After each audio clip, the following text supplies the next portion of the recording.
सुटुको दोस्रो विवाह गरेका इन्द्रणीका चर्चित गायक युवराज चौलागाईलाई यतिखेर सामाजिक सञ्जाल तथा सोसल मिडियाहरूबाट धेरै व्यक्तिहरूले गाली समेत उनलाई गरिरहेका छन्।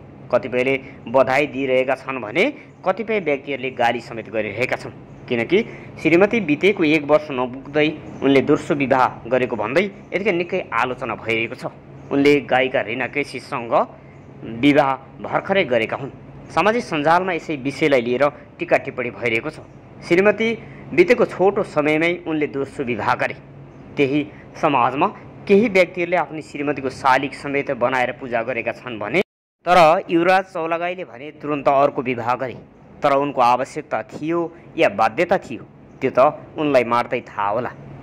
पहिली श्रीमती बितेपछि उनी निकै पीडित थिए। उनले आफै सामाजिक सञ्जालमा भनेका छन्, म श्रीमती बितेपछि 5 किलोसम्म वेट घटेको थियो भन्ने कुरा उनले पोखेका पनि छन्।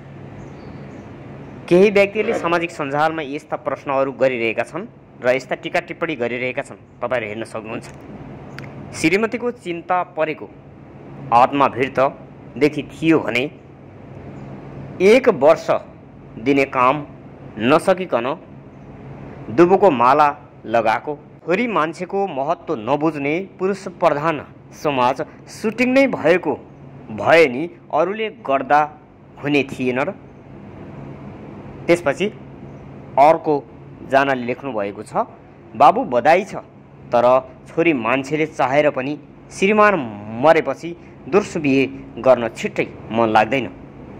वर्षौँ कुर्नुपर्ने हुन्छ।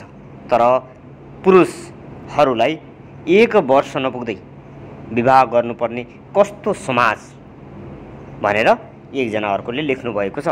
तपाईँहरूले हेरिसक्नुभयो। यो सामाजिक सञ्जालमा आएका टिका टिप्पणीहरू हामीले जस्ताको तस्तै यो भिडियोमा तपाईँहरू समक्ष राखिदिएका छौँ।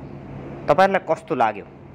उहाँले विवाह गर्नु यो राम्रो हो या होइन, या गलत हो या सही हो, जस्तो लाग्छ त्यस्तै प्रतिक्रिया चाहिँ दिनुहोला। धन्यवाद।